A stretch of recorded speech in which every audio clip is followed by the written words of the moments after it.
pain being transformed to pen. I'm just trying to spit the rhymes just to see to it whether we can do this well. But anyway, for a long time, albinism carried a deep stigma in Kenya and Africa at large. Now, due to myths and superstition abound to albinism, persons with this condition can become alienated from community, social, cultural, and economic life.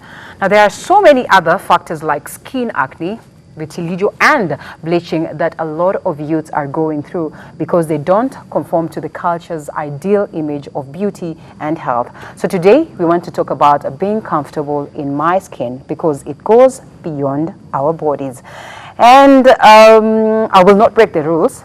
I'll start by introducing Assumpta, or I'll allow Assumpta to introduce herself to us, such a beauty, of course, also in the space of modeling and beauty and all that. And she tells us how comfortable she is in who she is. Welcome. Thank you for inviting me for the show. You can focus on that camera. I say again, thank you for the invite to the show. Right. My name is Assumpta, and the other one is amazing. Right. Because I'm just an amazing lady. Wow. And these I got since I was born. And I can say albinism that doesn't define me. Right. It's ability that defines me, who I am. And I'm a woman who believes in herself, and the confidence is me. It gives me the person that I am today. Wow. Yes. Assumpta, amazing. Crossing over to the gentleman in the middle to introduce himself. Yes, my name is Kiketa FM. I'm spoken out artist, and I. But how is Kiketa FM? Kiketa FM your radio? Like how? No, I mean it's people use initials all the time. All right. Okay. That's what I wanted you to clarify. Yes, this is the case. Yeah, but I'm confused for and I aspire to own a station anyway. Amen. So I already have a name for Amen to that. Yes, so, Kiketa FM, yes, of course, yes. Automatic. Yes, but yeah, I'm a spoken word artist, and I work in communications. Right. And for me, I think the importance of going beyond skin color is because, I have a line in one of my poems that says, a man's skin color, that's just their book cover. You've got to read a little deeper the pages of their character. So we are defined by a multiplicity of things. You know, we have our characters, we have our temperament, we have all these things. So I think it's lazy for you to make judgment on someone just on the basis of how they look.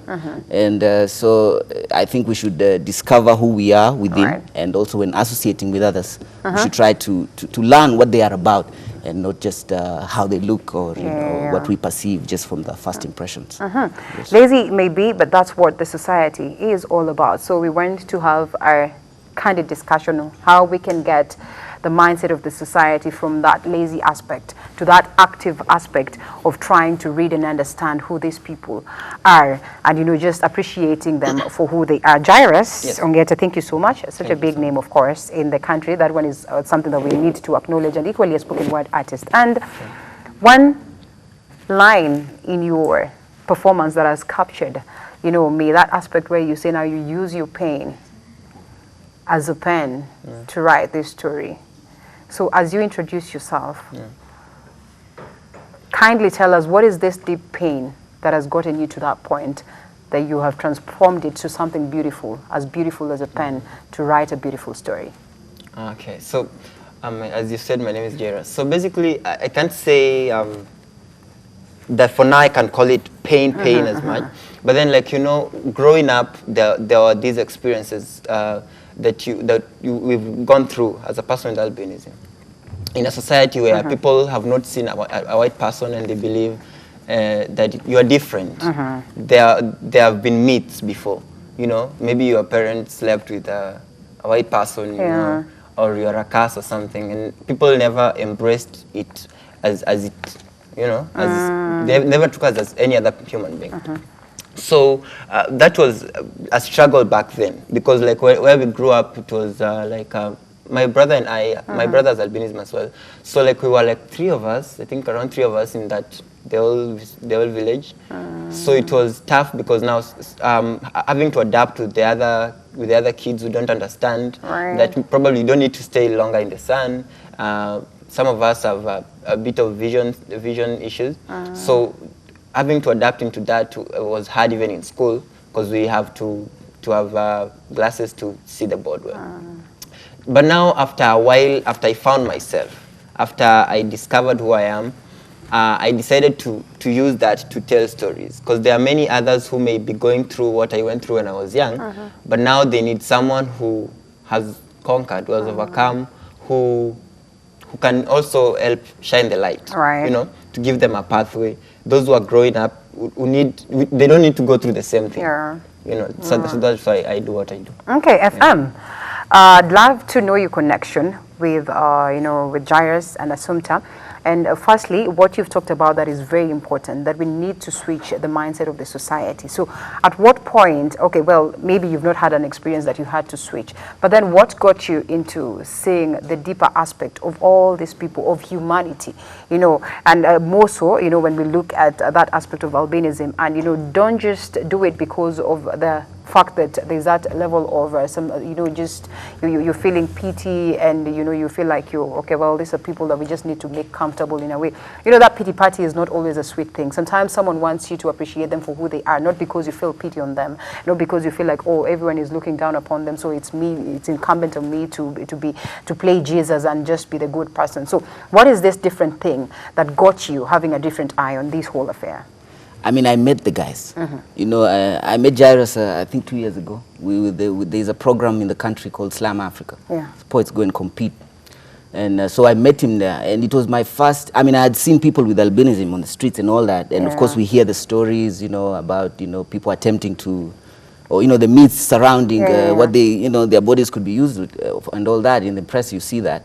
But I hadn't really interacted with someone who had albinism. But I wasn't, you know, I mean, I knew that, of course, they were not different from us intellectually or in any other sense. But I was curious, you know. So, for example, when I met Jay, and I'm a very direct person, so, you know, I would ask him about, you know, because generally people with albinism, they have eyesight issues, you know, light is an issue. So I was curious, and I was asking him so directly, and people were saying, you know, you are being insensitive. And I was like, no, I mean, it is the ignorance, the lack of information that is causing the discrimination. We would rather confront these issues head on, you know, just ask a gentleman, you know, politely. So, you know, what kind of issues do you go through? Right. So through those discussions, then we realized over time that we could use our art, because we are communicators. We could use this to try and, you know, sensitize people. Because we have legislation.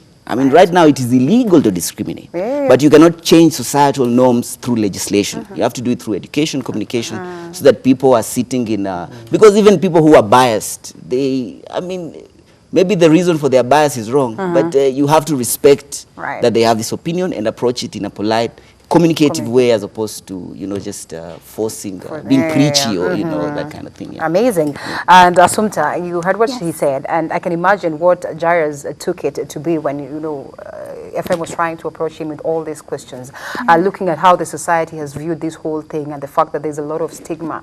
Imagine a situation where someone comes and they would want to understand you more in a good way. How would you accept it? How would you receive this in your own capacity? And also couple this with the fact that it's important we understand how you've been able to get comfortable and what it means to be comfortable in your skin. Yeah, I can say still in our country, there is that lack of understanding for the thing about albinism. I can say albinism is it's not a disease. Right. Or it doesn't mean that when you greet me or when we just hug each other, you get a disease or something. There's nothing that I can just pass to you. This is just a condition. There is that beauty in it, like you can see. So much to Yeah, we're so beautiful. We have handsome men with albinism. And there's nothing much. Yeah, we're just lovable people, very easily approachable.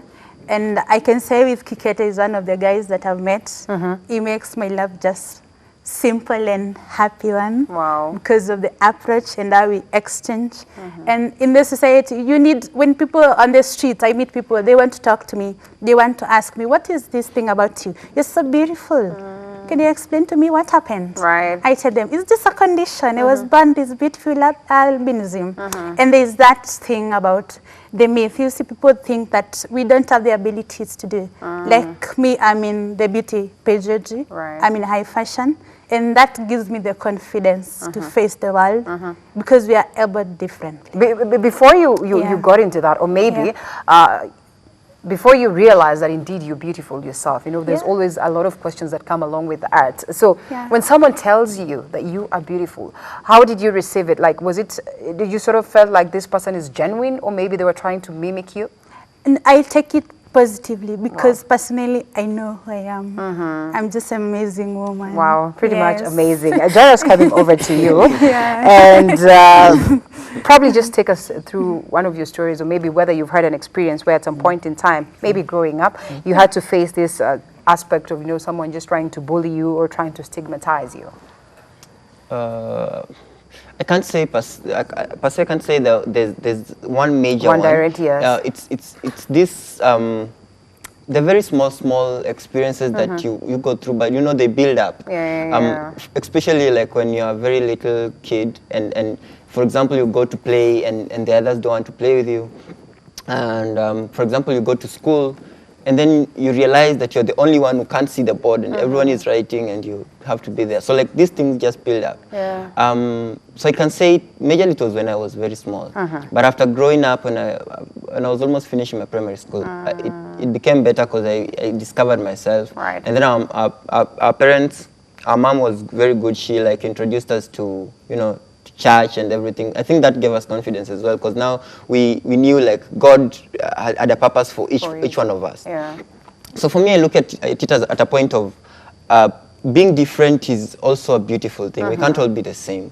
There are those who have dark skin and they also don't feel comfortable in their own skin. So I think it's varied for all those with vitiligo, those with dark skin, those with that people normally have this issue of self-acceptance. Because normally there'll always be someone who is better than you, according to you. Like when you look at other people, you'll always see someone who's better than you. What really do you think could be informing this lack of self-confidence generally? Because when you've also said something that is very important, the bleaching aspect. You know, there are very many people who are dying to have this skin color, I'll tell you for free, to a point whereby someone goes to that point of bleaching themselves. You know, it's not always giving you the best of results, but you just don't understand. Why is it that people don't get confidence in who they are, in their skin color and all that? And why is it that skin is indeed such a huge issue when you look at it in the society today? For me, I can say it's, I think there are societal beliefs that have grown over time. You know, they keep changing. Like beauty is something that keeps changing over time, because there's a time people say, you know, some love people who look this way, and over time then it changes, and now people want to look like that. We don't realize that all of us are beautiful and we cannot be the same, because like there are people who put it like you see the world in a way has a way of putting a perception that beauty is supposed to look this way. So everyone wants to fit into that box, and we cannot. So if they say we love slim people, not everyone can be slim. Now if you go the other way, not everyone can be that. So this aspect of advocacy and comparison and all that. Indeed, quite a lengthy discussion that we would have here. But you know, FM, let's cross over to you and just understand this aspect of advocacy, because clearly now you've gotten into it, that aspect of saying that we want to advocate, you know, help, of course, go out there, you know, advocate for people with albinism and all that. And probably it's going to escalate to something different, and not just necessarily people with albinism, but also just dealing with skin, bleaching, vitiligo in general. What got you into this aspect, you know, completely apart from the story that you've given us of you getting to meet him? As every other time you wake up, you see the essence of doing this more and more. Why? I mean, I would say perhaps even my nieces particularly, I mean, they have also influences, because you notice that there's an obsession with form as opposed to substance with this society, because now we have devices that are very visual. So the visual has become so important to people that you want to go to every extent to achieve some standard that had been defined by somebody else outside of yourself. So this I think was important for me, because when you see young girls obsessive about how they look, it's the same issue, because they will be somewhat discriminated by the others if they don't look a particular way. So in the case of, say, albinism, it is something that comes naturally and you're born with it, and so you have a little less control. But when you come to issues about you know, bleaching and just general self-awareness, you know, people are desperate to look as something else. They want to attach themselves to some other thing that they have valued more than themselves. This is a crisis of the society. Right. And so we are just using the avenue of albinism, but to inform people and to have discussions that generally surround these issues of just self-awareness and, having some self-esteem, and, acceptance of self, and, and as artists also, beauty comes out of diversity. Right. When you have a plain blue color, it's not beautiful. You have a little red in there, you have to have a little white in there. So it's important that society accepts it. That's a reality. And it's actually what brings the goodness of it's society. True. Sometimes when you have a basket of oranges that are just orange, they don't look as beautiful. Apples that are just green, you at least want to have some life and color in that. Thank you so much. Sadly, time is not on our side. I'm afraid that maybe we might just have to have this conversation even more, because I have numerous questions that I would have wanted to ask. But sadly, time is not on our side. I must say thank you so much. Assumpta, amazing, indeed amazing. And of course, it was great having you on set, and keep up the great spirit, because then again, indeed, there's so much beauty in you that needs to be celebrated out there. Sure. And of course, Kiket FM, thank you so much. I just want to call you FM, and I want to know what FM stands for. But thank you so much. Thank you so much for your great questions. And lastly, Jaira Songeda, it was great having you. And we certainly hope that you guys continue and keep up with the good work. We'll have you some other time as we get to expound on much more that is a little bit technical, and just trying to make the community get this whole different aspect of life.